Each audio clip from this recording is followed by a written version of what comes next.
I like to make that joke because people come here like, what the hell are we doing? What did we sign up for? This guy's weird.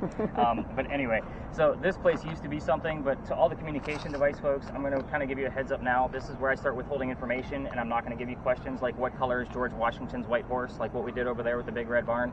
You're going to get the answers from your spirit boxes. So, what is this place? This used to be the Charles and Eliza Pinckney Mansion. Their mansion sat in the front facing East Bay Street. Eliza's garden was lined up with Five Church Restaurant and came all the way across, and we are standing in the servant and slave quarters back here. I'd like to give you a layout first before we really dive in. So who were these people? Charles and Eliza had a son named Charles. They had a nephew named Charles. That's 3 different Chucks, in case you lost count. That's why we look for secondary clues, people. I need to know which Charles is actually trying to come through, if that makes sense. So, the reason I bring all 3 of these guys up is because the son and the nephew were signers of the Constitution for South Carolina. That's a big deal for us, but I hate politics, and we're going to move on. If I don't bring it up, they normally do it through a spirit box for me, very angrily. Like, hey, you forgot to recognize us.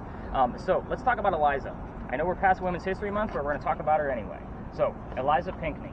Very important lady. She married Charles at a young age, according to today's standards. For all of you spirit box people, if you're going to ask her how old she was when she got married, don't expect numbers from the colonial times that she came from, of like 12 and 14.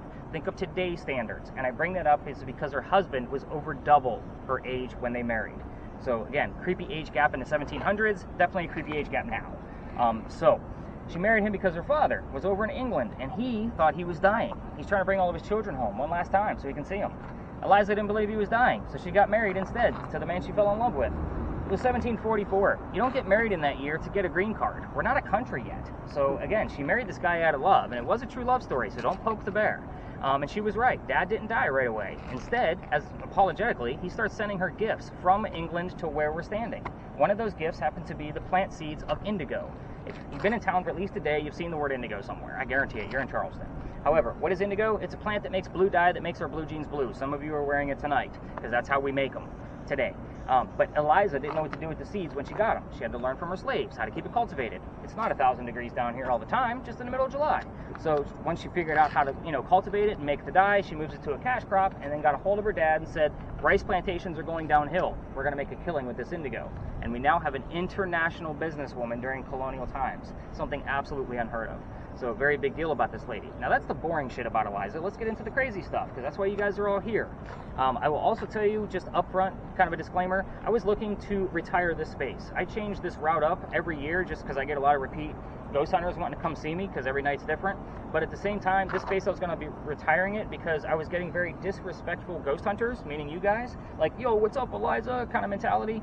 Very disrespectful to this young lady. So please be respectful when we're here. We will do, this is going to be a lot shorter than when I normally make it since what I did last year, just because I promised her that I was going to bring respectful people and we would be here at a brief time to move on to the next space. So what's going to happen is I'm going to give the communication people a series of questions, and I'll go through all of you one by one based on the device that you have, and then we're all going to spread out. I'm going to have to keep Logan behind so I can show him how to use that thing a little bit further, and then I'm going to be bouncing around like one good round robin with everybody, writing down notes, and then I'll bring us back here to give you all of the answers. So let's kind of go through it. Drop that thing out of your ear for me. So with yours, and where are we at? Michelle has the same device, perfect, so same style. The two of you, because your devices don't give as much as the other ones because it takes out some of the static, I'm going to go after very simple questions. Where's the mansion? Basically, like, what happened to it? It's obviously a tragedy because it's not here anymore. And then, when did that happen? So you're looking for a date or numbers. So if that kind of looks, kind of wait for it to happen. And by the way, all of you Spirit Box people, don't always look for just what you're asking about. Again, remember that we have probably 10 pieces of communication out here. You might be asking a question, and the answer can be coming to my voice recorder or the audio from another camera. You guys get the point. It can go anywhere. So that's why I want you to tell me all of the silly things. It's not always about a direct answer. So again, that's why we use so much communication. With yours, Liz, yes, it took me a minute again. Why? But with yours, Eliza was the second wife named Eliza to Charles back-to-back. Kind of a jerk move, right? So the first wife also had a maiden name that started in but yeah, we're going to spread out. Don't go near the vehicles at all. These cars belong to employees that work down here, so sometimes they take naps in there and scare the bejesus out of you. You guys get the point. EMF spikes, we're going to talk about those before we close, but again, this baseline here is going to be 2.5. I don't want to know, like, if you get a 2.5, then a 5, then back down to 3, I don't want to know the 3. Keep moving the baselines up. So Brandon, that kind of goes for yours too. So just keep moving the baseline up. Have you gotten any numbers at all yet? Yeah, it's in the round 2, but it has spiked up to 7. 7. So 7's our new base. Don't tell me anything below 7. All right. Average spike for your device in this location is between 18 and 22. 22 is right there. I can't make this stuff up, guys. I promise you. I'm not making things go off. You guys have seen my hands, right? So I'm not a magician. So Logan, stay with me. Liam, go ahead and get your record button started if you haven't already. Other word of note. So Angela and Liam, the two of you cannot face each other. The reason why, your camera can see his LiDAR technology, and it's nothing but flashes. So again, it's very distracting when I'm trying to watch the video. The guy with epilepsy, you guys get it, right? 32. Holy mackerel. Yeah. So is anybody hearing anything, by the way, with these kind of high EMS spikes going on? 22 and 32? Like Not yet. And you have nothing at all. Nothing above the 67. Holy mackerel. Try that one. See, James, you show up late. You're the only one that's gotten anything so far. Did you hear me say 67? I did hear the 67. That's awesome. Like, I'm excited already. This is me excited. 71. You guys know. So I'm not possessed by a demon. I'm not Zach Bagans. You guys get the gist, right? 83. 83. Wow. Look around, guys. Anybody see any wires near James? Like, you got like There's those over here. like, look how far away they are. He's not getting a reading from those. Okay. Well, I didn't know how far. What Like, it's got to be pretty distance close was. range. Guys. Very close range. I'm stoked. The only thing you need to let me know is when it starts getting like above 150. Like seriously, like for me, like on a safety level. All right. So I'm gonna do my round robin, and again, just give me all the above 25s. But if it reaches like 150, you gotta You let want me know. everything over 25? Anything over 25. That's gonna be a lot. All right. It could be, but it cannot be. All right. So, but the 150 is kind of like we need to watch the safety levels. All right. I'll talk more about those. All right, Logan, stay behind. Where did he go? Right here. All right, perfect. Everybody else, let's spread out. I'll bounce around with you guys in just a moment. All right.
I asked 3 questions and I got nothing. You got nothing?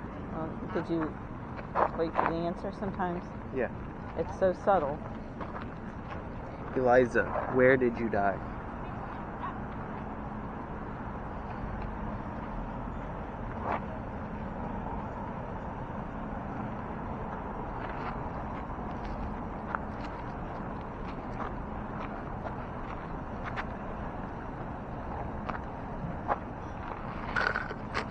Eliza, when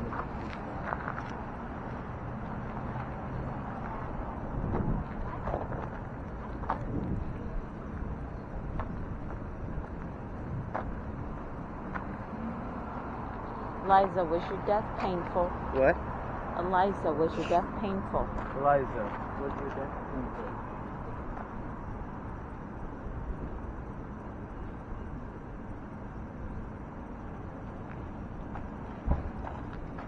Eliza, was your death painful?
Nothing.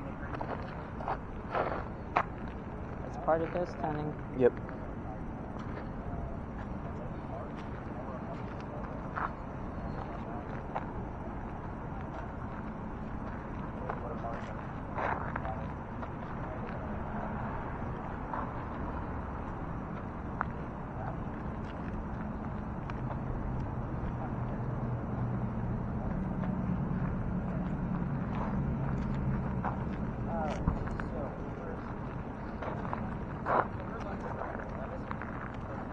Oh, there he is. Looking for a shirt.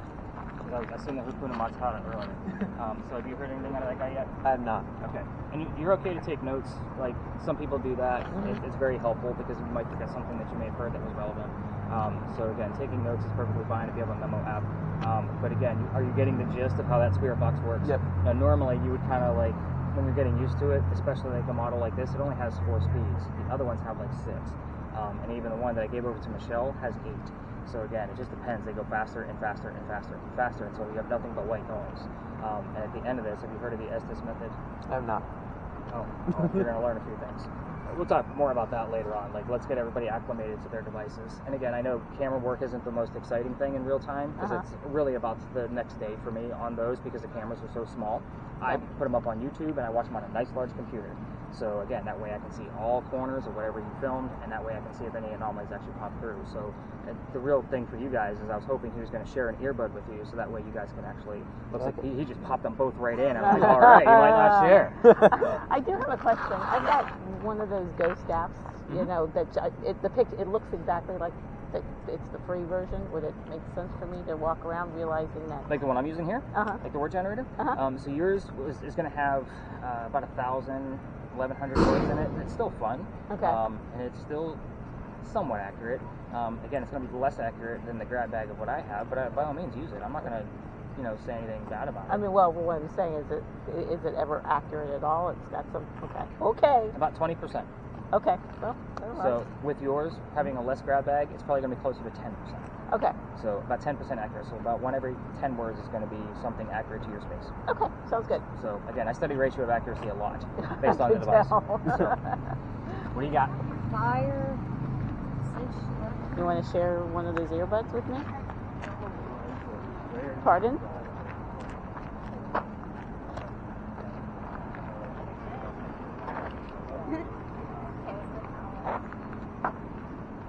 Liza, when did you die?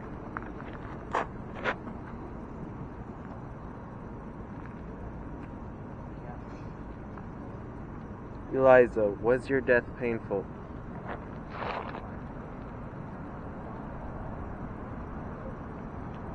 By all means, try.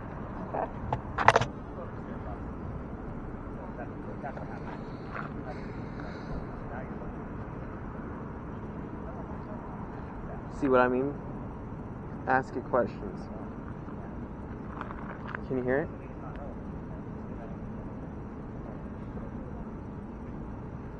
Eliza, how did you die?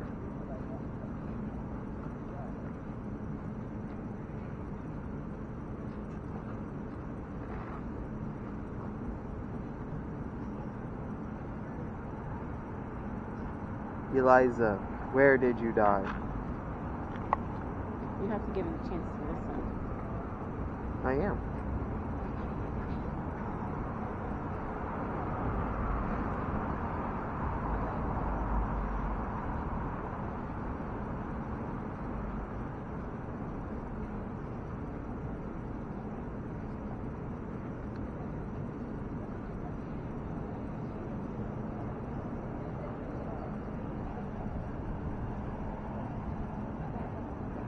Okay.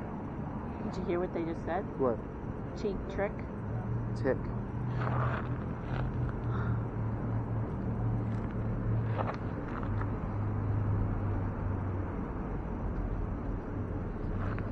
How old were you when you died?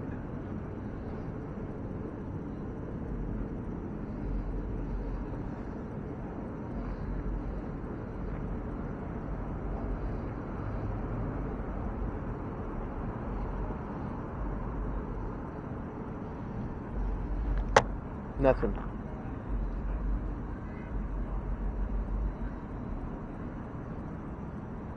Where did you die?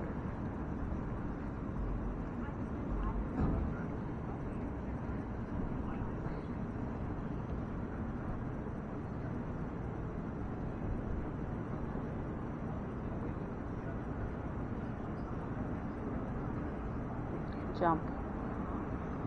You got Jump? That was the song, Van Halen, Jump. That wasn't the question, though. Doesn't matter. Sometimes it does. It's pieces of a puzzle.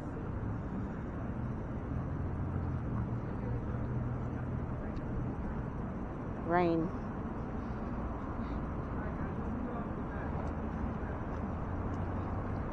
How old were you?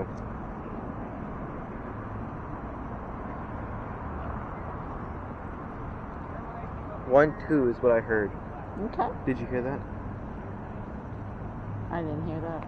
So should I put that in? If you heard 1, 2, put it in. It may not be right. It may be wrong. Oh, they're all meeting. Okay. Hand me the earbud.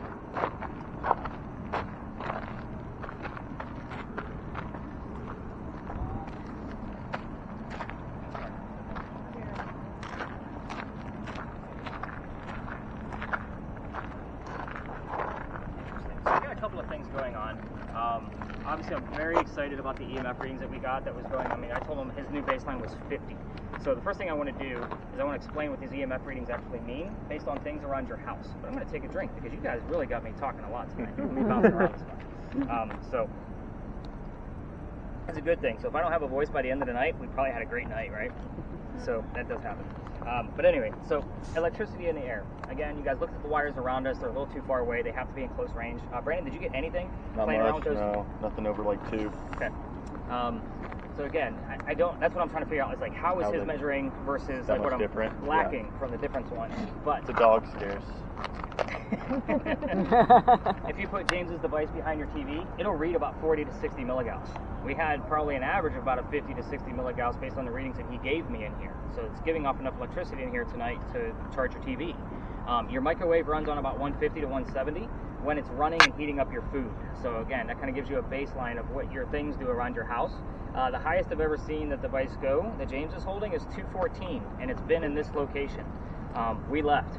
Again, guy with seizures, we're out of here. I'm not playing around with it. Too much for a neurological disorder. Just not going to play around with it at all. I have seen it go pretty close to 200 in other spaces, including the St. Augustine Lighthouse, so that went up to 197. That was kind of crazy, inside of a house where it shouldn't have been 197. It's kind of nuts. Again, I should have left the room, but I didn't. Kept staying there and I ended up with a headache. But at any rate, so again, we had some really good readings coming out of James's device, so I'm excited about that. I'm also excited about 2 people hearing fire right around the same time. So we're going to go through the answers, and all of this is going to start to make sense as we kind of go through this. So with people nearby, you might want to lower that camera. And he's coming. Sorry, told you, I'm a bad dad with cameras. Alright, so anything crazy coming out of that now that you hear it going off? Okay, again, not the most exciting device, but when it does go off, it is a holy shit moment. So it's not a drop it and run, but it is like, oh wow, we did get the initials, very cool. Or I have this spelling. I just heard from this thing we're down. We're down? We're done. Oh, we're not done yet. Eliza knows that. I've got a few words from when I was walking around. What'd you get? I got Cheap Trick, Okay. Jump, Rain, and 1, 2. Yeah, I got nothing. Oh. What's funny is you guys didn't get any bleed over from Big John's over here, although we did get the word red that came out of Michelle's device. So that's what I call bleed over. So we could have gotten Pinckney things while we were over at Big John's, and Big John's stuff could have came over here. So we know that from different centuries. Again, I've seen bleed over a lot. And again, the next space we go to is determined based on the bleed over. So we're going to talk more about that once we get there. But let's talk about the answers from this location. Whenever I break out the tablet, it's to kind of bring everything to light. You don't need to huddle around. I'll go around the room so everybody can see. This is Eliza Lucas Pinckney. Notice I used her maiden name of Lucas. Again, second wife named Eliza. The first wife was Eliza Lamb Pinckney. Yep. So somebody know that? Oh. No. So Eliza Lamb Pinckney was the first wife.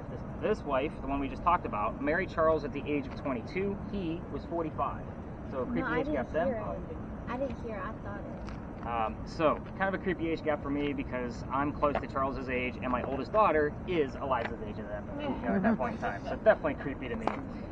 So everybody was asking, I at least had 2 people asking about what happened to the mansion. This is the only photograph we have of where you're standing, where the mansion stood. This is fire damage from the Great Fire of 1861. Somebody heard "this girl is on fire," and another person heard the word fire itself around the same time. The cool thing about this whole thing is it's a great example of "this girl is on fire." You guys with spirit boxes are slowed down. What color is the big red barn? Rudolph the Red-Nosed Reindeer. I don't need Rudolph the Nosed Reindeer. In this case, I don't need "this girl is," right? So I just need "on fire." That's the only thing I'm looking for out of it. That's why they're slowed down. When we do get terms like fire, burning, blaze, which we've already gotten, that just means we missed the digits of the date. This happened on December 11th of 1861. So we will get 12, 11, 61, a combination of 2 or 3 of those numbers at the same time. We've had the full date even occur at the same night as fire, burning, blaze showing up, just so you know. Every tour in town, if you haven't been on one, will tell you about a great fire we've had, because we've had dozens. That's just the way, it's why we have so much death and depravity here. So this is a map of Charleston. This is the fire that took out the Pinckney Mansion. Literally went from one side of our peninsula to the other. It was that large. This was $5 to $9 million worth of damage. So I just kind of like to point this out, and I get the question all the time is, if the fire was that big and strong, why didn't the mansion burn all the way to the ground? Well, it was made of more material than just wood because the Pinckneys had money. Most of them were politicians. So kind of keep that in mind. We're also outside the original Charlestown walls as well. So that kind of makes that point. We had the questions about the kids. So that was you, right, Lori? Mm-hmm. Sorry, Lori Jones. Got to do my evil voice for that. But anyway, so the children, there were 4 of them. We're going to go through them very briefly, just so you know what I'm looking for when I find their names in the morning. Charles, you already know about, signer of the Constitution. Thomas is the next one I bring up. He fought in a Revolutionary War battle. He was shot in the left leg during the Battle of Camden and captured by the British. So after he was released from the British, he was left on a cane the rest of his days. Any portrait you'll find of Thomas is of his right side to hide his left leg with a cane over his lap. So those are the kinds of clues that I get out of him. Baby George is the next one that I bring up, and this is the one we don't poke the bear with. Baby George is obviously, he didn't make it. In June of 1747, he was born. Same month, he died. We don't know if he was days old or if he was weeks old. It's a great possibility he was weeks old, only because he was named. You don't name a baby in the 1700s unless they're christened, which takes a few weeks. So that's my guess. George does not have a headstone or a grave. Here's my theory. Look at all of you with the stone faces. I love this. You guys are so in tune right now. So my theory is that baby George doesn't have a headstone because they would have mummified the baby and kept him right here in the home, in a tomb, waiting for the mother to pass away so he could be buried with her. So kind of a creepy thought. And don't go home and Google mummied baby, by the way, and not expect a phone call from the government. So again, it's just one of those pieces. This was a religious practice. So that's where I found the information, and it was actually brought up by one of my guests one night. So they said, maybe it's a possibility of this, and I dove into it, and I said, that's a great possibility. So it's going to get even more creepy when we talk about Eliza's death and where she's at. So let's get into the last child. Her name was Harriet. She's the only daughter. So she married Daniel Horry. Why is that important? Because Horry County is Myrtle Beach area. That's 2.5 hours north of here. So that kind of gives you an idea of where she lived. It wouldn't have been a 2.5 hour car ride for Eliza. No cars. So lots of letter writing instead. Quilt, ink, paper, published. Those kind of things will pop up when Harriet's here. Very seldom, maybe once or twice a year at best. Because again, you're going to find hauntings of her up there. Eliza's death. I do want to get us away from that car. It looks like she's trying to back out. So this is the only exit, by the way. I want to make sure there's enough room. So again, it's at night. We don't know who's been drinking, right? So Eliza's death. Who had those questions? Ryan, those were yours, right? So have I screwed up anybody's name, by the way? Have I gotten you all down pretty good? I keep calling you Michelle, don't I? It happens a lot, so I never say anything. And you know what's funny? I just go with it. Anyway, we'll talk about it later. But anyway, Eliza's death. So Eliza was 70 years old when she passed away. First off, I'd like to point out for the youngsters in the group, that's a long time for a colonial woman to be alive. Yeah. She died in 1793. So 93 is the number that shows up here often as well. She was going to Philadelphia, getting treatments, whatever they thought she had. It turned out to be breast cancer. We didn't know what the hell breast cancer was in 1793. We're going based off her medical records now. So, she died in Philly, she's buried in Philly. That should raise 2 questions in the back of your brain. First off, baby George. If my theory's true, they would have transported that tomb with the mummy baby in it all the way to Philly from here by horse and carriage. That's a long trek. A lot of you look old enough to remember the game Oregon Trail. Somebody's getting dysentery on that trip. So that's a good joke. Make sure you're paying attention. Now the other piece is if she's buried in Philadelphia, what the hell are we doing here? I don't take you to actual cemeteries. Minimal activity at best. It's not a regular thing. None of you are going to hang out near your grave and stare at it while you're gone anyway. You're going to go to your mansions 400 miles away, which is exactly why I bring you to spaces like this where the other tours don't go.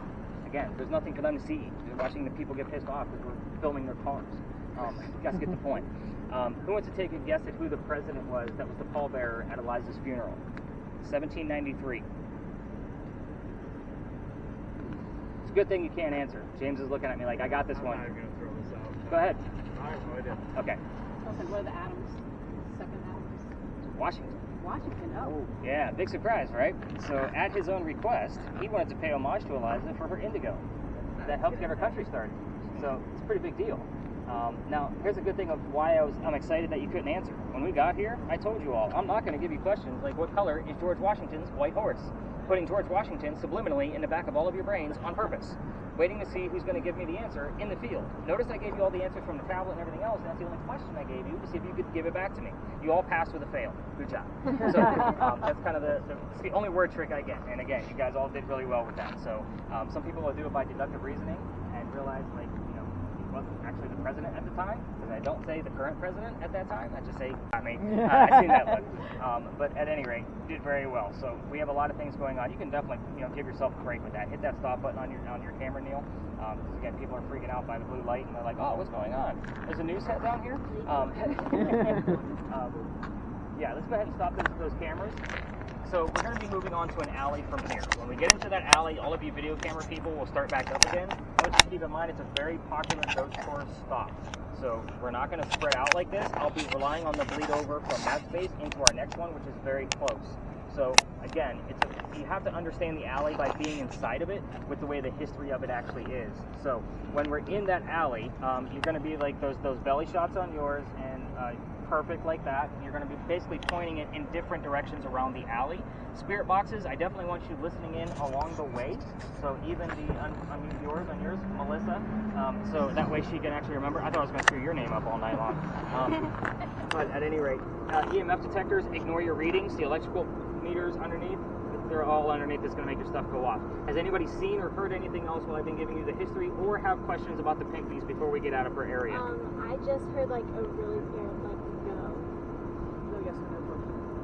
Well, I'm not going to take it. I'm not even going to write it down. We're going after details.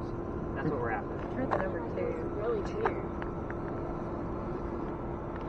I would need a 20 along with it for the age, if that makes sense. Not to mention, it's also the year of her birth. It's 1722. So 22 is very prominent. You can imagine in the year 2022, that you hear that number all the time on the radio for car sales. I wasn't taking anything with the year in it, because the other part of that is 20. That was Big John's first jersey number. Too easy. Again, the yes-nos are too easy. I want the nitty-gritty, and that's why you guys came to see me. So I like the number 2. I'm going to write it down just in case the 20 shows up in the recording later. It's something we just missed in real time. Any other major questions or findings? Wow. I saw like a couple like bright light, just real quick. Is that reflection of light? If somebody here has an iPhone, you'll probably see those. Okay. Because if their phone rings or they get a text, that's what shows up on that camera. Okay. And or if you caught a piece of Liam's camera, like if he turned it the wrong way, it's going to give you that quick little flash away. Okay. So just be mindful. And when I look at those, I'll kind of take a look and see if it was something man-made. Okay. I'm looking for the not man-made. It was like it was in the beginning when you were saying the readings going up. So. Okay. Maybe we probably had, maybe you guys crossed somewhere, but maybe it could be an anomaly. I don't know yet until I review it. So hopefully you were recording and I'll be able to catch it. I'm hoping so too. I know, right? All right, let's go to Dueler's Alley. Let's go learn about duels. That sounds like fun, right? Yeah. People are going to look at you weird.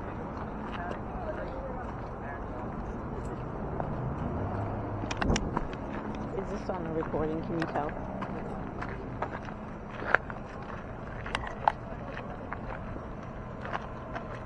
Yeah, you're recording. Okay, I wonder how I turn it off. I'm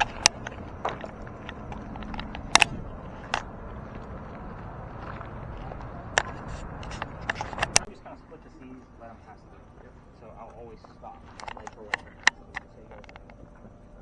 So don't. Anybody else hear anything? I heard the number 30 and the name Edward. Where did you hear Edward? Pretty far back. Yeah. By the market? By the Yeah. open air market? Yeah. Okay. You're good. How's it going, man? Good, how are you? Good.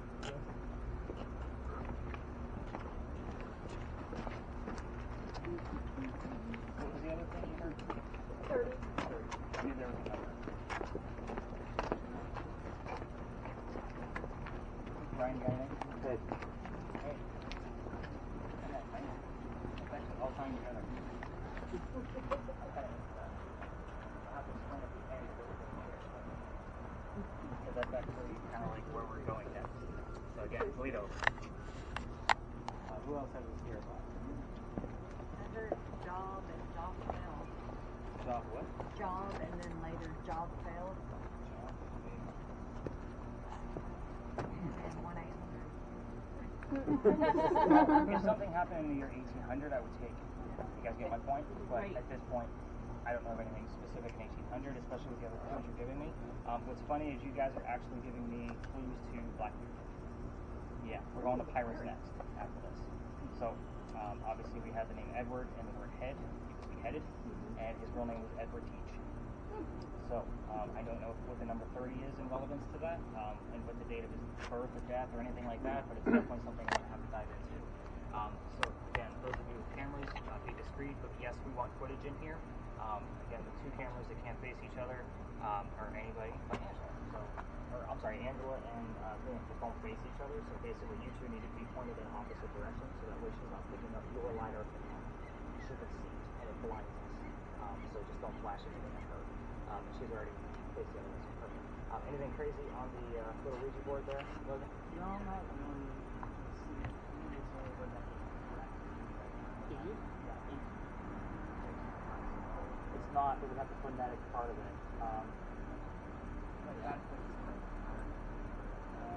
Kivo.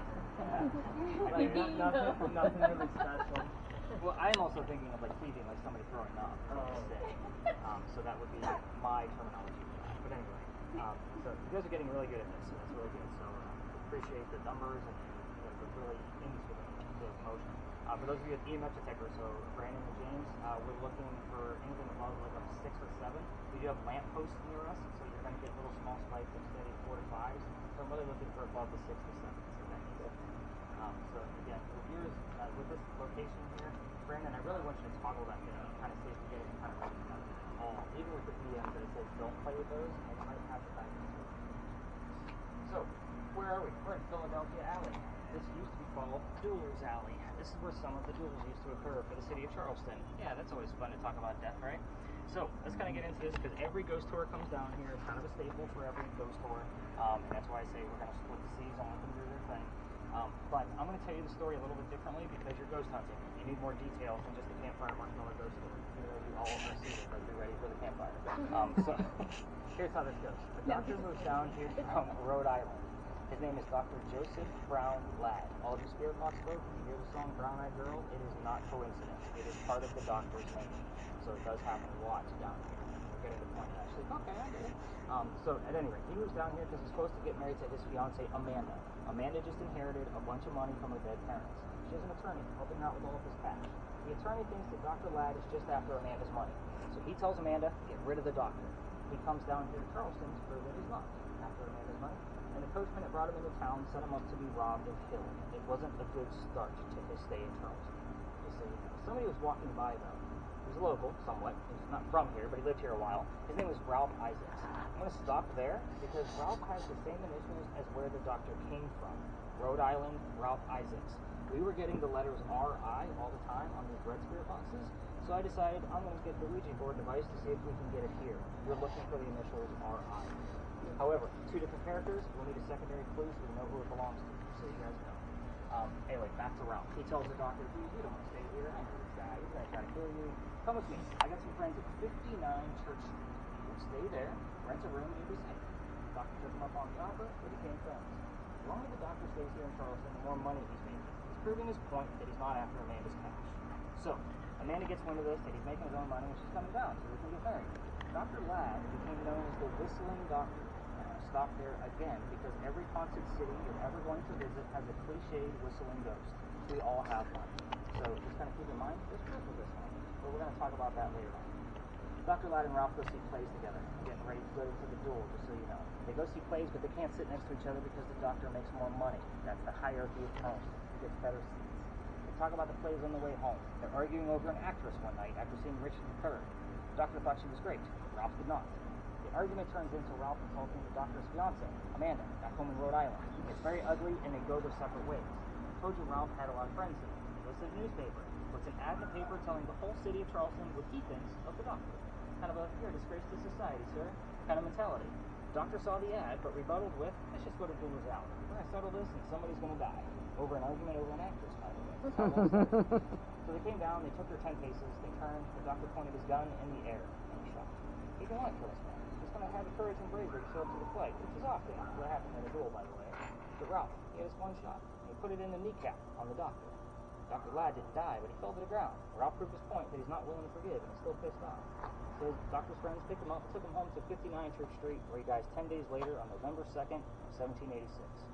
He also refused medical treatment during those 10 days. Why? He's a doctor. Gunshot wounds in 1786 are a lot different than they are now. He probably tried to bleed out the lead poisoning instead.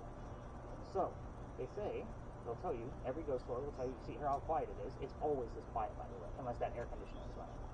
Even on a busy Saturday afternoon, this is how creepy quiet it is. It's also one of the most beautiful places to have in all of Charleston, in my opinion. They say listen for the whistles. Cool thing for you, we got enough video cameras and my voice recorder, you don't have to listen to them in live time. However, if you're going to go through this whole alley by yourself, or with your friends and family, away from it, because I can't take you all the way through it. I got kicked out of here. And we're going to talk about that next, because that's the fun part of the story. Some of you are like, who the hell did we sign up for? But anyway, keep in mind, if you're going to turn on your voice recorders on your phones and walk through here, every local knows this story. Anybody walking up and down Cumberland or Queen Street throws a whistle down the alley. I do it every single night. My garage is right over there. I got to pass the alley to get to my car. So if my daughter's on the tour with us, we race to see who's going to get it first. So it's just a little game we play. She was on the tour last night. I told her, you're taking a break. So she's down here from Myrtle Beach. So anyway, back to how I got kicked out, because that's why everybody here is perked up. I watched you. So this alley, another little history lesson. This alley didn't go all the way through this way. It was cut off. It's halfway between us and Cumberland Street. Why? Because it's called Cow Alley.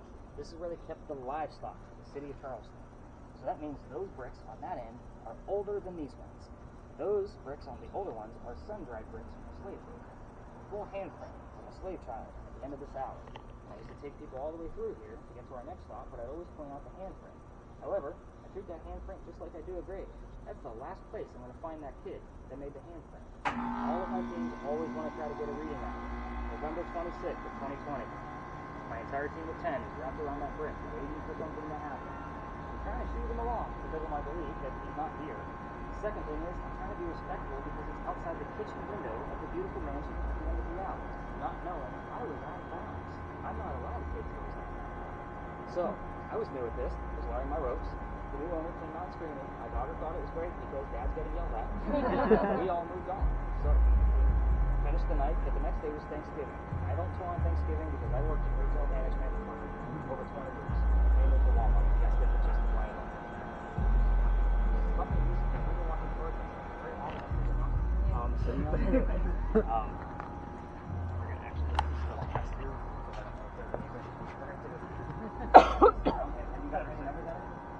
Nothing. Look, there's one foot. That's a tax. How you doing, bud?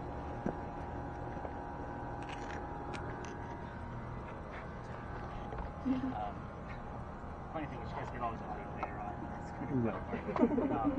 So, November 28th, the next day after Thanksgiving, I talked to my partner and kind of told him what happened. He said, you can't take people down that far. You got to either go down halfway or reroute the group. So, I did a little bit of research and I decided I'm going to reroute my group.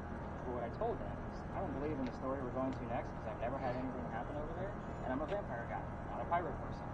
They all kind of chuckled, but somebody heard the name Anne on a spirit box before we left. I did not tell them who we were going to be investigating on purpose. Because again, I'm not a big believer in the pirate history kind of piece. Because again, it's all lore. We're going to be investigating the famous female pirate Anne Bonny. So I got excited already, but then we get down there, I told them what little bit I did know about piracy, not much at the time, and then somebody else heard the number 300. I don't know what that means in real time, so I write it down, I research the next morning for them. We are there November 28th of 2020, Anne Bonny's trial for piracy, November 28th of 1720. We were there on the exact 300th anniversary of her pirate trial. So what did I do? My shoulders slumped and I went, shit. Now I got to learn about pirates. One of those pieces. So, half my library now, I've read more books on debunking pirate lore, and again, be grateful I have a master's degree in creative writing where I can piece all this together for you to make a factual investigation. That was part of the reason why I didn't want to do it to begin with, because again, it's a lot of lore. It's not factual. So what I did, location, minimum of 2 resources of where I got my information from. So again, half my library, my books at home. Even if you guys find something weird, I'm still flipping through books and going through websites and trying to make sure like it's legit stuff. I always make sure whatever I give you came from 2 resources, especially with pirate lore. So have we heard anything, seen anything before we get started on the next location? Because again, we're going to get Neill over from here into the next space, so expect things from Dr. Ladd. And again, it's another popular area, so we're going to stay out of everybody's way. Again, I take it to the back. You're going to see. But before we leave, you guys, there's a reason why I stop at the gate. And it's always from my back, so I always forget. But remember that the alley didn't always go all the way through this way? This was the shortcut in case there was a loser to the duel to get to the cemetery on the other side of the wall. Otherwise, they have to go all the way down with a dead body and wrap around to get over to the cemetery. So that's why the archway's there, but the iron rods are basically building 19 pieces. So just kind of keep that. Yeah, let's go learn about some crazy pirates and let's go see what we can capture over there. You guys ready? Yeah. Those of you with video cameras, if you want to continue, just don't point them at the other tours. I'm good. And you're like, yeah, whatever, this is easy stuff. That's it.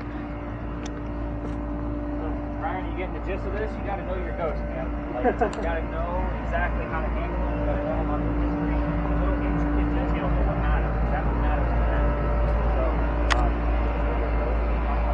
it's just kind of have to go around this one. Kind of like, I want to still shoot. You know what I mean?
Your night, you know what I mean? Do what you want. I want you guys to find shit. You guys aren't here collecting things for me.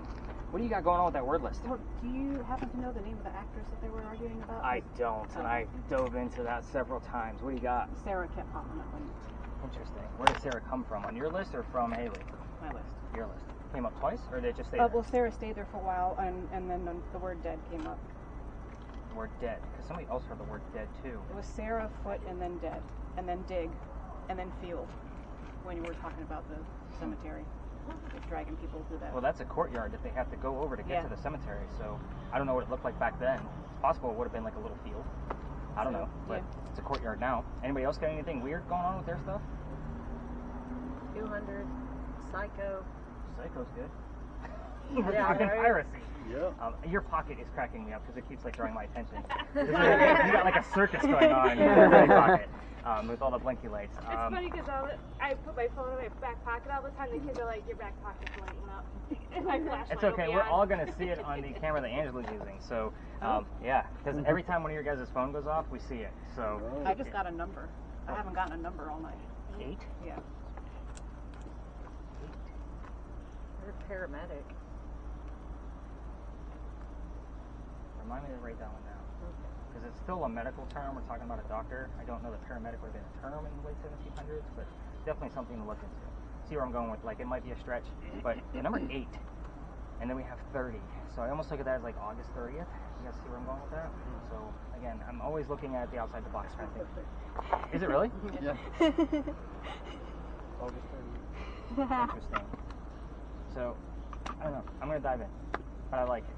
I like when you guys give me extra shit to do. Brandon's like, good, because I got nothing going on over here. I was only expecting words, so I was just, it was kind of a surprise. Yeah.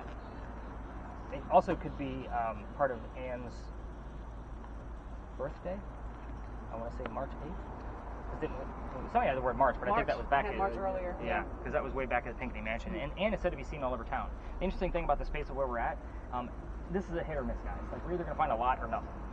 So again, we've already gotten a couple of like the Edward Teach things that I told you about, and the number 8. So we might have something going on yet, but the worst case scenario is you learned a whole bunch of stuff about pirates you didn't know about before, because this is a crazy story. You guys ready for this? So we're going to be discussing, first off, the little tiny building up in the front. That's why we're here. Those are not crosses on that building. Those are earthquake bolts. If you don't know what earthquake bolts are, they're basically turnbuckles. So some of you are nodding your heads because you've been on another tour. The reason I bring these up is because, well, for those of you that don't know, if we have another earthquake, you can tighten those turnbuckles, and it's supposed to tighten up the building so it doesn't incur any further damage. Like, that's the whole point of them. It's a great idea, it just doesn't work. So Californians laugh their asses off at me whenever I tell them this part of the story. But I bring it up because those are the first set of earthquake bolts that Charleston ever put in.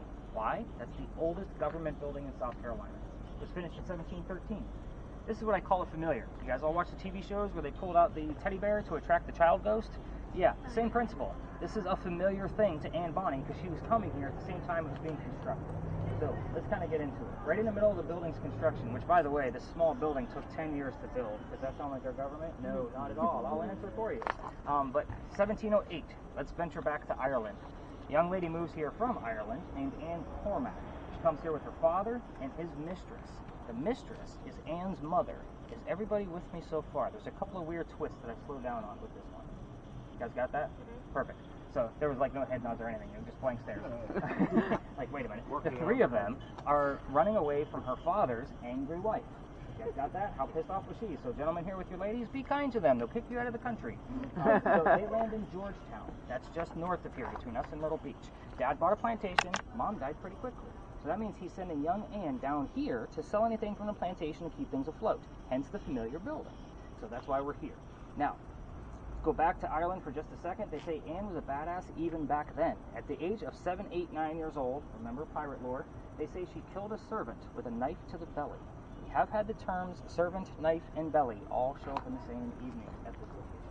So, fast forward, the building's been in 13. By 1715, pirates are coming through town. Anne is stoked. Why? She wants to fall in love so she can earn her freedom, just like a man. So, first guy she falls in love with, yes, I said first because there's a handful, and we're going to go through them all. That's the whole point of her story. First guy is James Bonny. You already see where this one's going because we've already mentioned her pirate name. Dad didn't approve. He's a filthy pirate. They run away to Jamaica. They get married, and Cormac is now Anne Bonny. However, James Bonny, her new husband, is not Captain Jack Sparrow that she was hoping for.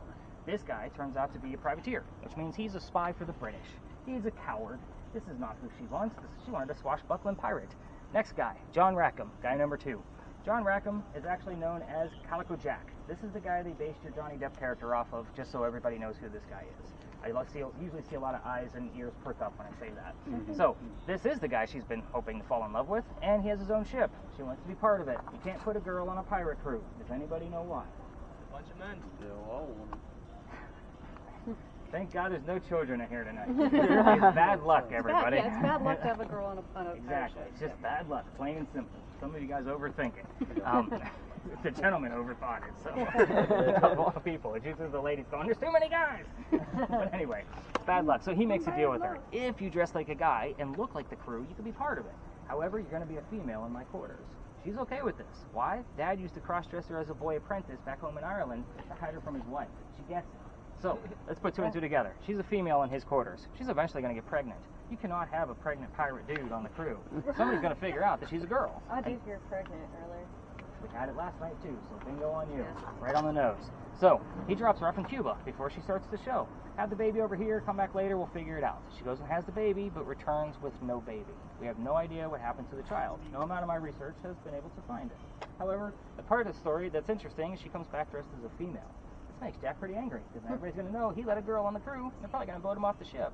And while she was away giving birth to his first child, he captured another pirate crew. They're down below deck.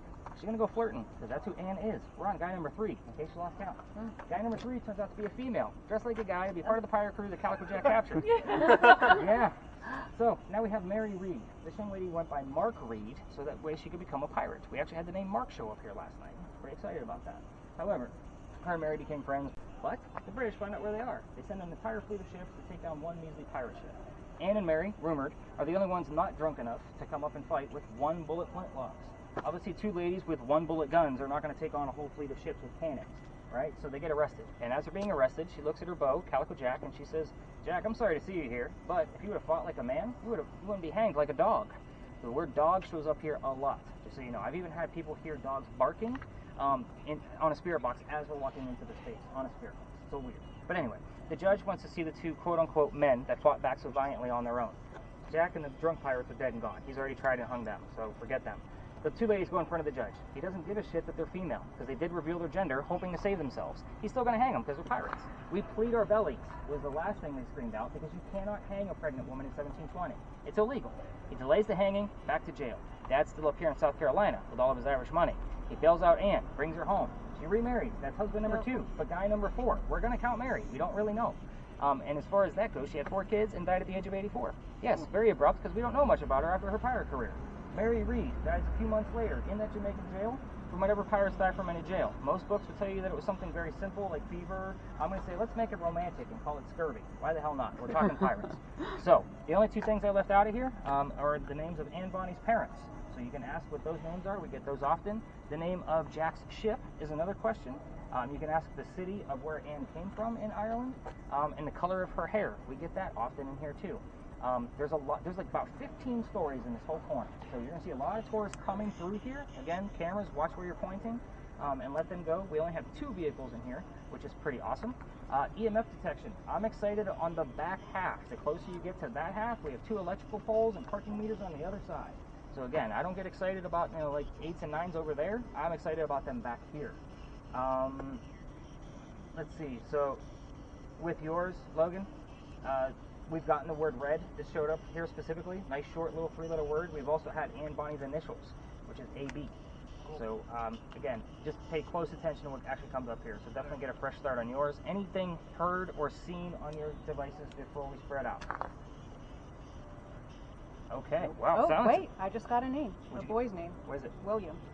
Oh, there's your father. Yeah, that's the father's name. Very cool. Wow. What's weird is normally both parents will come up together. So we'll see if you get the next one. It's normally heard from, it'll say, like Haley would come up to me and say, are their names William and so-and-so? I'm not going to give it to you yet. And I would say, yeah. She's like, well, somebody on the radio just said that. So it normally comes up in one phrase. So that's definite proof. You have to look at the whole scope of things. So, all right, guys, let's spread out. Let's do this. Let's have some fun. Talk pirates. Alright. Neill, yeah. I knew it was coming from somebody. Anne, have you gotten a chance to listen to his spirit box at all? I did. What do you think? Too much? Yeah, it was pretty cool. I don't think he was listening for the right stuff at the beginning, and then we started hearing a whole bunch of stuff. Yeah. And we chatted a little bit on the way. Yeah, so, that's cool. Seems like he's pretty excited. How old is he? He's 18. Okay. So, again, it's really a history lesson, but knowing, get rid of the surface stuff and kind of really dive deep. Yeah. You know, the numbers mean stuff. These people don't want to just be known for the duel that they had.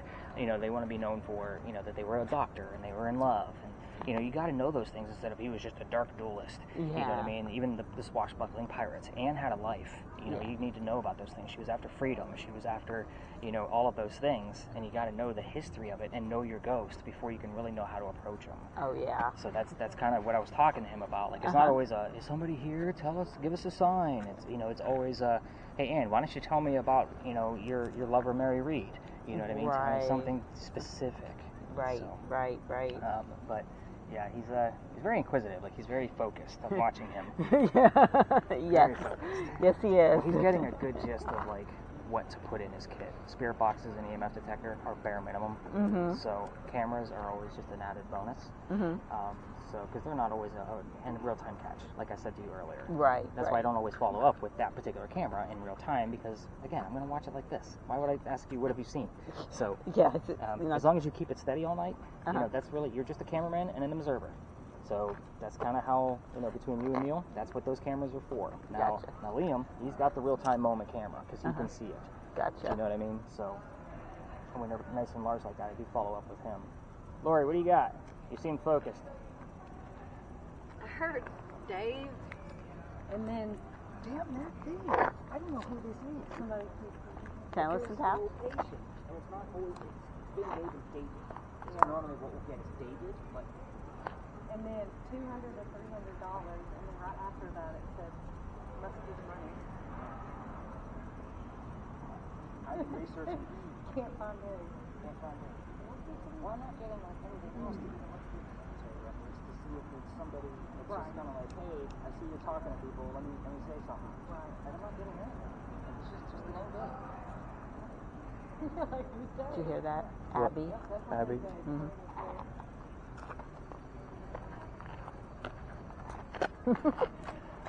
Thank you. Yeah, there you go. Yeah, why don't we go over this? What? Over that way.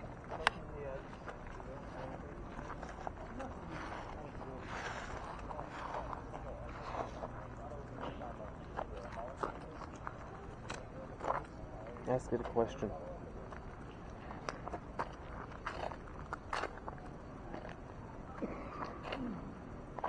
Ask a question. Okay.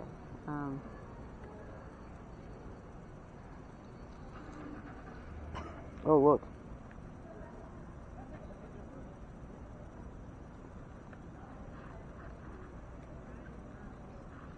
Got a question? I'm trying to think.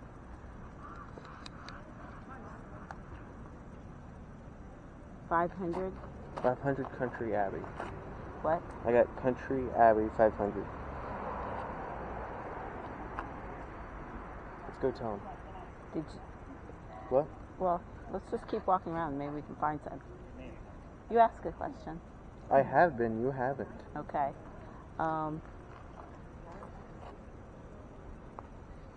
What year were you on the ship?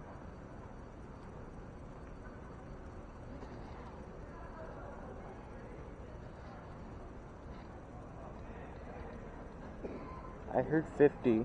50? Did you? 500 Abbey Country 50.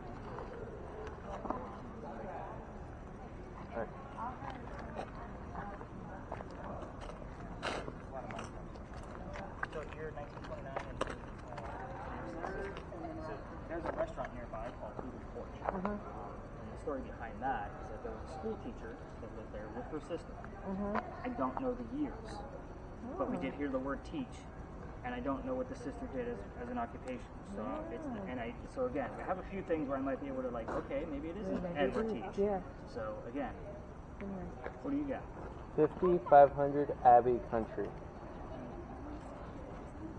Potatoes because of my. I don't know if they had a potato farm back then. It's possible. You got anything coming out of yours? I heard red steer. There's the hair color.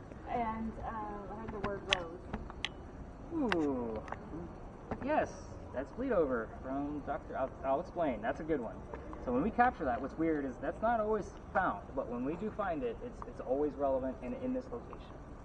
So very fun stuff. What else we got going on? I love how you guys just kind of like congregated. This is cool. Like, there's some chat going on. I'm like, I better go. I might go. Well, it's not like I leave you all hanging. We're going to talk about these results before we go. So I'm excited about red. I'm excited like you gave me something new.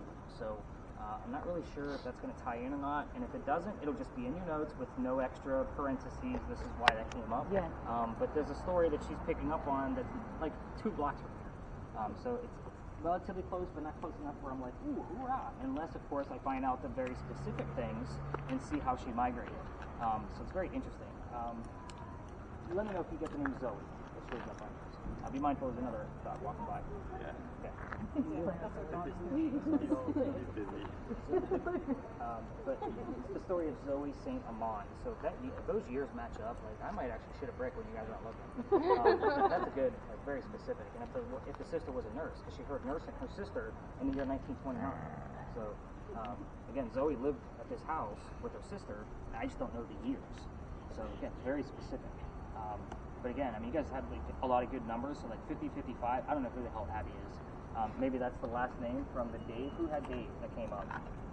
Somebody heard the name Dave? I did. Oh, Dave? Yeah. So the name David keeps showing up over here. I don't know who the hell this guy is. He keeps showing up. And it's not like it's showing up on the word list and it's like a timed thing.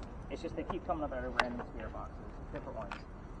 I guess you guys are like ready for answers, like unless you want to spread out for another few minutes and see what we got. Like I'm more interested about Rose. Like that's probably the best piece we have so far. Unless it's like, wait a minute, let me get back to work. Yeah, let's give this another minute or two. You have a few things, but yeah, before we gather around, I usually go take us to that wall, but looks like we have a corner there. We'll go back to the back of the wall. Where I heard. Rose? And red several times.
Does it say mag underneath? Just want to make sure it's not crossing the readings. Francis Callison. That's how it would say. Callison.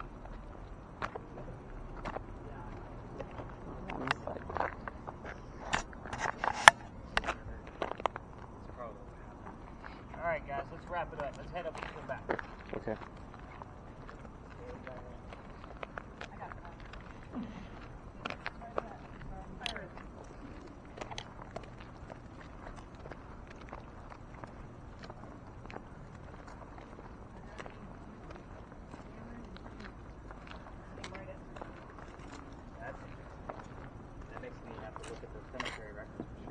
Yeah, Cameron and Tim come up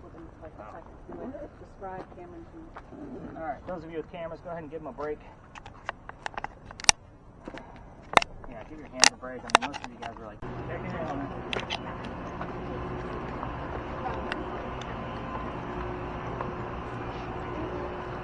I heard 4, then 1 4. 4 1 4. You're getting pretty good at that. Did you let him listen in at all? I've listened to it a little bit.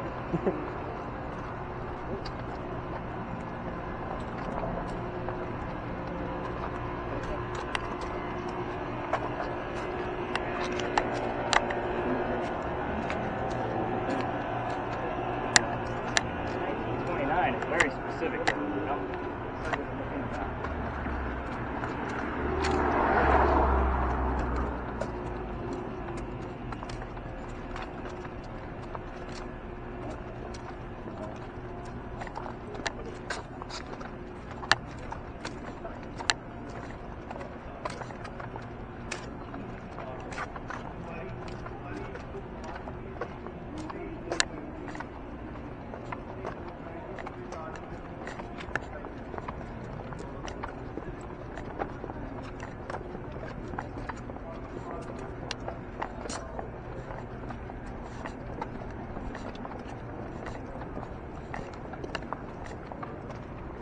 By the way, one of the pregnant stories that I didn't tell tonight was back at the Powder magazine. I don't usually tell it anymore. We all definitely didn't want to tell it.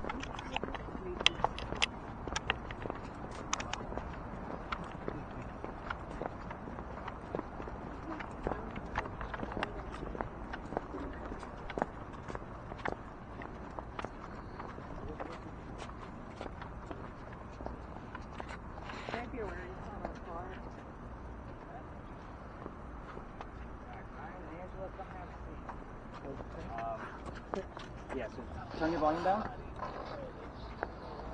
Perfect. Let me see yours because I got to stop it and then reset for him. And then you can just give yours over to her and she can plug in. So now we're going to be on a different recording. This way you guys have a totally separate recording for just this space. And I separated for you so you can see exactly what I found. Alright, so now you can plug into that and the volume works the exact same way. It's on the side. Alright, so everybody gather around so you can kind of see how this works and what I'm going to be telling him. So we're going to go over there, but I'm going to give you the blindfold, and wax is gross, so I don't want this back. They're disposable. So what you're going to do is when you open this guy, Ryan, you're going to have 2 pieces that unfold, and then there's going to be a 2-ply where you rip it in the center and it'll go around your ears. So this kind of gives you a minute to figure it out while we're over there going over the history. So that goes to you, and I'm also going to hand you the noise canceling headphones that you're going to be using because it can be a little tight. So you need to kind of get used to how they work because you're going to put the when we come back over, you'll put the blindfold on, then the earbuds, and then I'm going to hand you these directly so you can just pull them apart and you put them on and pull down. So you just kind of get used to how tight they are, and if they're too tight, obviously we'll have to choose somebody else. So kind of get used to those. The way you unwrap these is pull them straight out and then this way.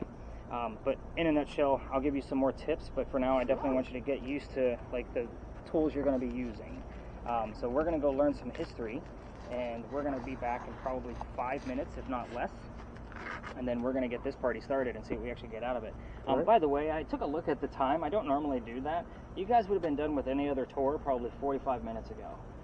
So again, we're still going. Just wanted to point that out and not brag, but we're having a great time. So I'm going to keep going. All right, so the rest of you, follow me. These two are going to stay here. Take it off right here. Yeah.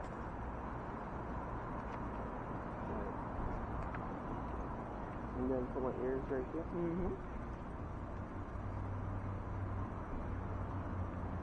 So I'm confused what's going to be happening. So I put the headphones on. No, I think you're supposed to be listening to stuff. Yep. And then they're going to be asking me questions and I won't know what it is. And I just say what's on here? Yes. Are you going to record this? If you want to say it out loud, I'll put down... I was going to see if you could record this. I don't know how to record. What do you mean? Phone. like when we're doing this. Oh, okay. How do I voice? No, your camera phone, cord. I'm not. It's not that difficult. Record.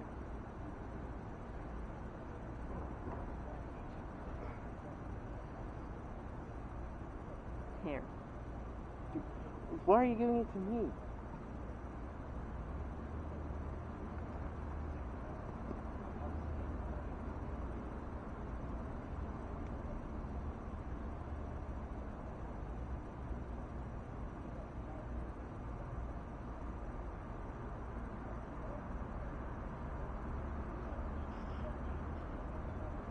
Alright, figured it out. Is what I'm saying a confusing recording?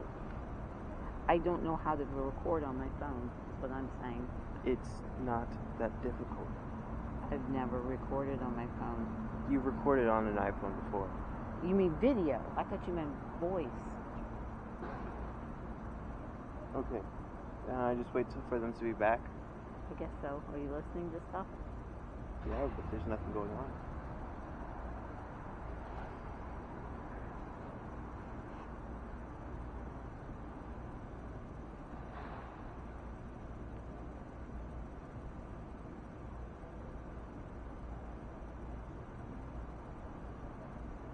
So record me when this happens if you can.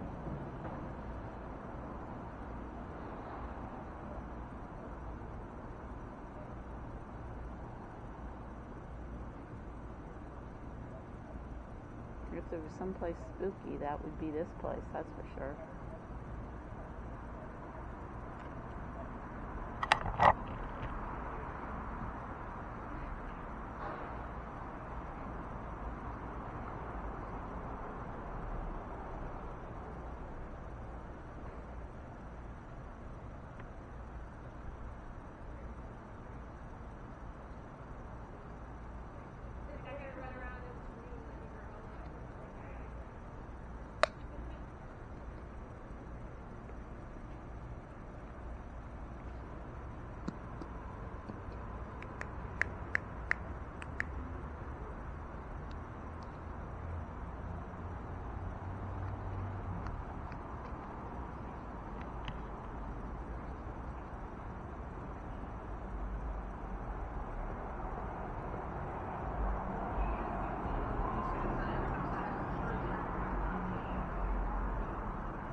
Obviously you figured out your blindfold, that's good. Yep.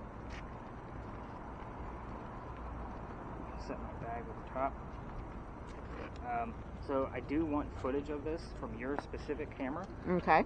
For you guys specifically, just because that's where we're going to be able to retally the answers. Because I'm not going to write anything down so I can stay focused on the questioning. We're going to actually group in pretty tight around him. Here's why. Other tourists cut through here. They don't need to see that I'm blindfolding young people and stealing my ideas or reporting like there's something wrong going on here. He's here willingly and he is of age. I actually did this experiment with a 12-year-old girl one night. And I was like, we're going to hug in tight because, again, 12-year-old little girl sitting on the bench all blindfolded, and we're like, what's going to happen? You know? So, a couple of tips. So, Okay. You don't have that thing running yet, right? No. Okay, so a couple of tips. We're going to, like, once you go under, I'm going to leave you under for about 10 minutes total. Is it mom? Like, what's the relationship? Okay, Mom. So mom's gonna tap your leg, and then you're gonna pull off the headphones. Like that's your tap out. It's not gonna feel like 10 minutes to you. It's gonna feel more like 2, just so you know, because you're gonna almost go into a trance with this. The other piece is you don't need to shout. We can hear you. So everybody wants to shout. So whisper. Whatever you think is a whisper is a normal voice to us. So I don't start asking questions until about after a minute. If you give me something ahead of time, it kind of gives you a minute to acclimate. And yes, this is something I do time, so you're not under for too long. When I pull you out and you get out from being under this, do not get up. You will be a little disoriented and a little dizzy. Some people come up just fine. Other people, I don't want them walking. They're like a brand new giraffe. So again, this can be disorienting. So We all know the answers of the questions I'm going to be asking. And then if I say there's another tour coming by, we're definitely going to hug in a little bit tighter. You guys get the point of this, right? So definitely want to get some footage from the other cameras. So where's Liam at? So you're perfect. I want you actually focused anywhere but here, because again, we're not going to see things from your camera over top of him or around him. You're only going to see him sitting. So I'd rather see if we get any orbs or anything like that, or any other figure moving around. We have caught orbs with your camera, by the way. It does have night vision. But we do want some specific camera footage from you. If you want, I can move my bag over here so you can actually get a decent shot and kind of slide down a little bit. Okay. I definitely want you near him, close enough to where I'm going to count out the So the camera should be on him. Should be right on him. Okay. So that way we actually have some answers. All right. So go ahead and throw that blindfold up. All right. And so I just shout out anything I hear? Anything. Don't shout. Once you set your volume to your comfort level, leave it alone, because I don't want to know that you turned it down and you heard what we were asking, kind of thing. You're getting my point, right? No cheating. So let's go ahead and blindfold up. Get to a comfort level. And it is 11:14. So we're going to give him about 30 seconds to a minute, unless he starts repeating words. I want to take him home, by the way. He's awesome.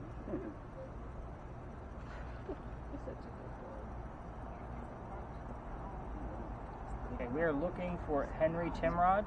We are asking to communicate with Mr. Timrod.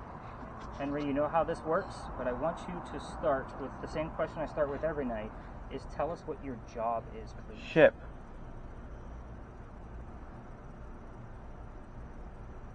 Tell us what your job is, Mr. Timrod.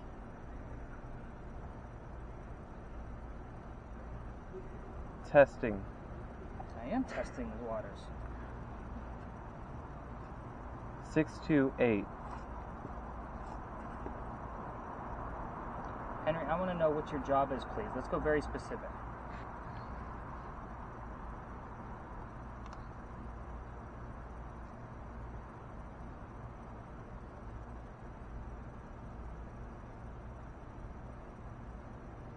If you don't want to tell us what your job was, maybe tell us something specific about you so we know which topic to go into. Early. You want to talk about the war that was early on in your life?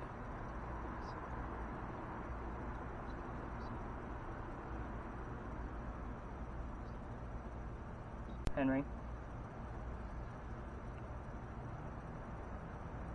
Give us something to work with here.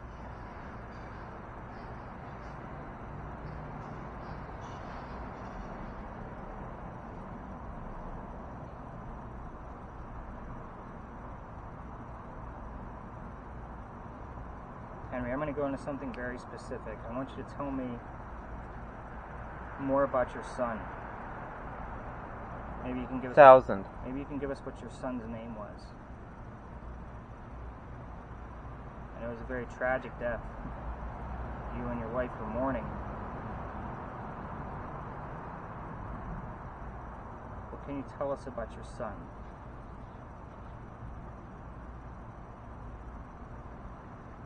And also keep an eye on these people's breathing. Sometimes things get a little ramped up for them. So if they start getting to that point where they're almost hyperventilating, we have to tap them out.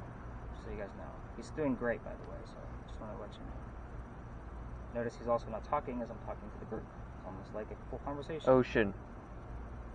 Henry, let's go back to your son.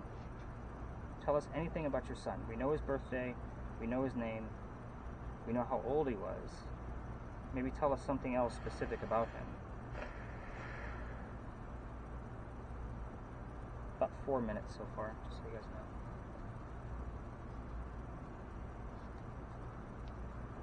Henry, are there other spirits here with you? If so, tell us how many. There's somebody else besides us watching. This is Ryan.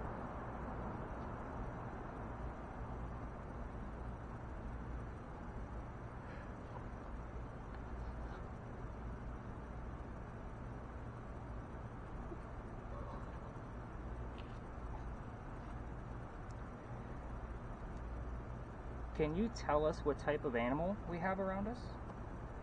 Receive.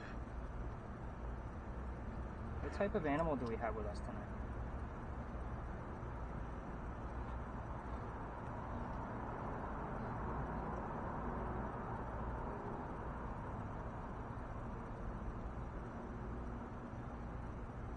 Mr. Timrod, we would like to know that you're here. You haven't given us anything yet. What do you want to tell us?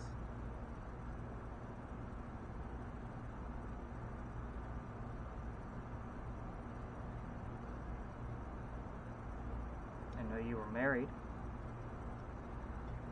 and you wrote poetry about your wife.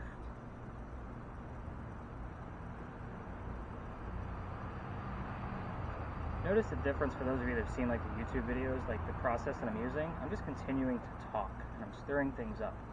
Your YouTube videos are always looking for that scare factor kind of thing, and just shouting out random deathly words to make it scary. This is really about knowing your ghost. This guy's a shy, timid person. He's short in nature, very distinctive mustache. Like, he wasn't known to be very social. So again, it takes a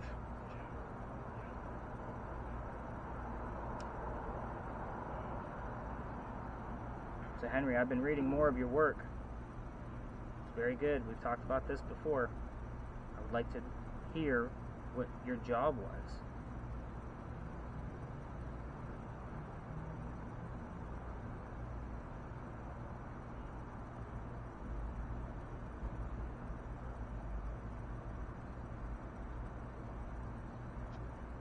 He's rocking a little bit, just so you guys know.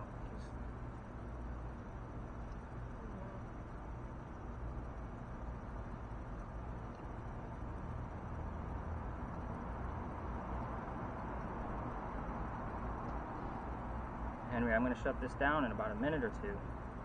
So you got to give us something. If you're here, I've asked you a lot of questions. You can answer any one of them. Particularly the animal that is adorable right now, if you can see him. 25. He was 38 when he passed away, for those of you who know the history.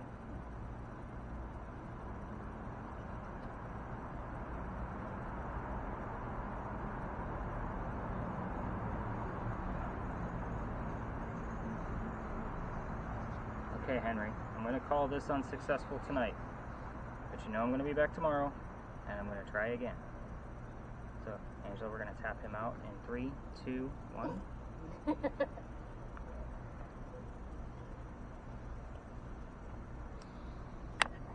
First off, how do you feel? Good? Does it feel like you were under about 8-9 minutes? No. What did it feel like? Like 3. Told you. Always feels that way. So, you didn't give us anything specific, so I'm going to count this as unsuccessful. However, we have the recording, and it will be separated in your data, and we're going to talk about that. So, for the two of you that don't know the history, we had a writer that basically had tuberculosis. He fought in the Civil War, and he coughed up blood as his last breath on the page that he was working on. So we call it the Blood Book, and it's held at the Charleston Library Society. The blood stain looks like a man writing. Like, it's a very creepy, dark, bloody story. So again, we don't know a whole lot about it because I haven't been getting much more than those very specific details. So you did give me the number 25, and you did give us, what was that, 628 at the beginning? So that sounds to me like a June 28th or even a 62, 28 kind of number. So I'll be looking into that just to see if there's any kind of tie. But again, this is a very unique experiment. So again, it's either really good or it's really bad. I've done a double blind with this with people that are experienced with spirit boxes. And we actually had the word tuberculosis come up when I asked how he died. And the two guys sitting here, when I say double blind, that's two people sitting here not knowing the history and just giving us answers, and the rest of the team knowing what's going on, and we're all like, oh my god, this is crazy. It's like they were having a conversation. Like, it was craziness. But again, I'm going to count tonight as a dud, but at the point, you got some experience of how to do this. So if you guys missed his questioning at the very top of our night, he actually was asking me how to get started with, just hitting up a couple of places. So that's why I kind of chose him and not the pregnant lady. So kind of keep that in mind of why we did this. So we have gotten some EMF out of James's device in the past, either in one of the grassy knolls. So I am going to have James kind of do a round robin on all of this while I collect the rest of your devices, just to see if he gets any numbers out of this. If somebody wants to go with him, like say with one of the cameras, by all means do so. But yeah, let's do a